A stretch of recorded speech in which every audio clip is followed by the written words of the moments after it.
欢迎收看老挝新闻，今天是2025年2月20日星期四，万象晴。今天的主要内容有：老挝外汇报价、股市收盘行情、黄金市场报价、万象燃油价格以及老挝时事要闻。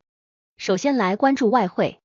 根据老挝外贸银行最新公布的外汇价格，今日美元的银行买入价为21,416基普，较上一个交易日上涨2基普，涨幅0.01%。今日泰铢的银行买入价为627.85基普，较上一个交易日下跌1.5基普，跌幅0.24%。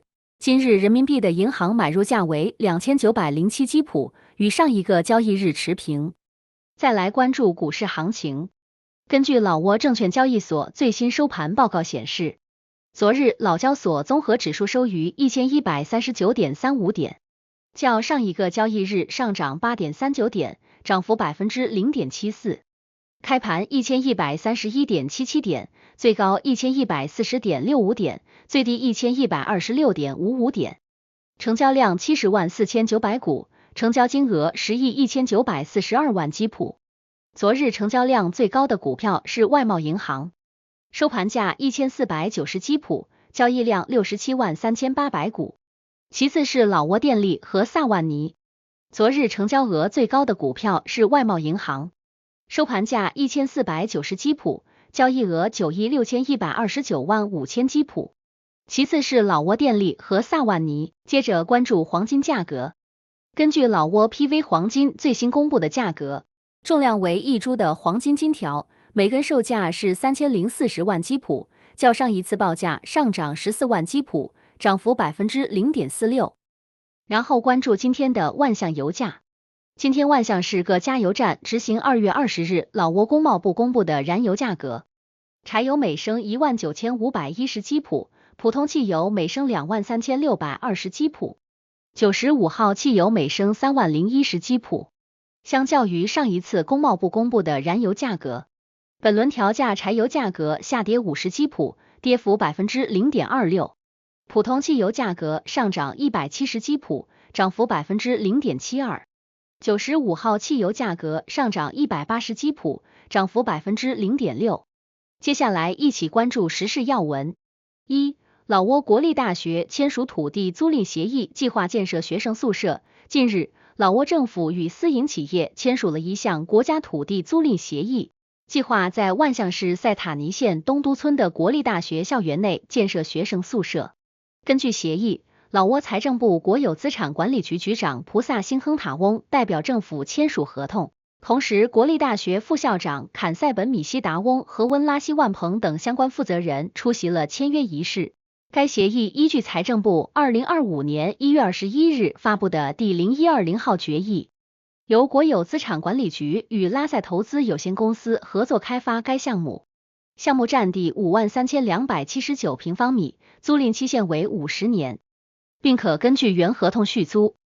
初始租金为每年12319美元，每5年递增5%，自2030年起正式缴纳租金。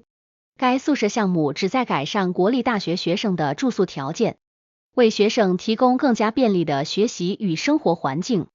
2. 逾10万老挝劳工有意赴海外务工。在2月18日万象召开的2024年度总结会议上，老挝劳动与社会福利部规划与国际合作局局长威来蓬西宋旺公布了一项劳动力发展报告。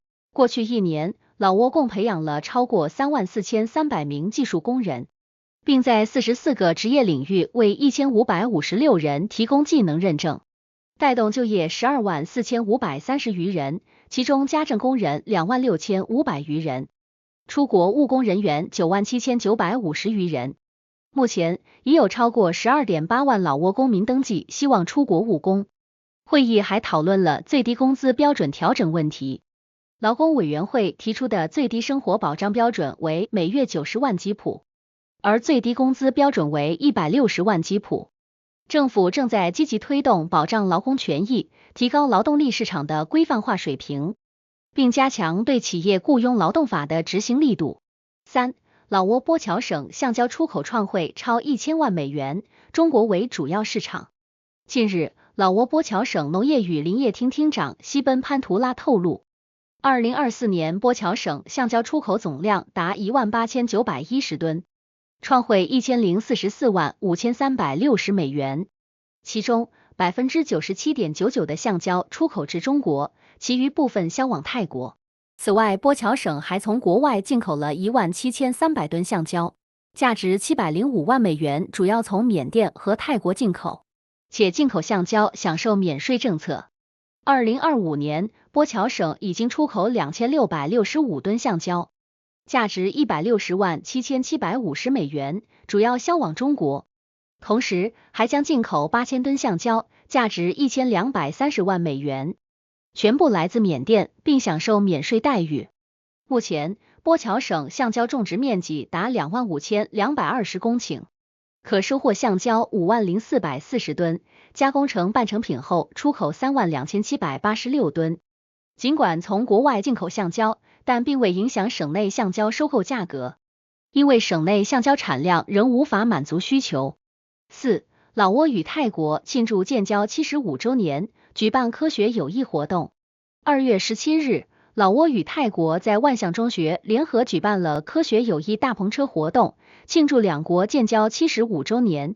泰国驻老挝副大使、老挝国家科学博物馆馆长、教育部副部长以及泰国科学大篷车团队等出席了活动。万象中学校长通潘乌来通对学校再次被选为活动举办地表示高度评价和感谢。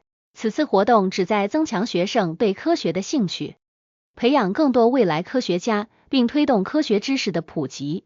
活动邀请了26所学校的师生参与，涵盖公立和私立学校，希望通过此次活动激发学生对科学的热爱，推动未来科学领域的广泛发展。5. 老挝波侨省警方查获770公斤冰毒嫌犯在逃。2月17日，老挝波侨省警方接到群众举报，称将有毒品经龙帕巴村运往波侨省会晒县南永村。接报后，警方立即组织缉毒部门联合交警，与南永村警方配合设卡检查。当晚约20时，警方发现3辆皮卡车和1辆摩托车接近检查点。当嫌疑车辆发现警方后，立即掉头驶向蒙蒙县方向。由于夜间道路条件差，警方追踪未果，随即在各路口设卡堵截并搜索相关区域。直到23时20分左右，警方在一条小路上发现其中一辆可疑皮卡车，车内无人。经检查，在车厢内发现大量可疑物品，警方将该车带回波侨省公安厅，会同检察机关进行检查，查获冰毒770公斤。目前，波侨省警方正在全力追查嫌疑人，依法处理此案。6. 老挝多家企业向农村地区捐赠生活用品。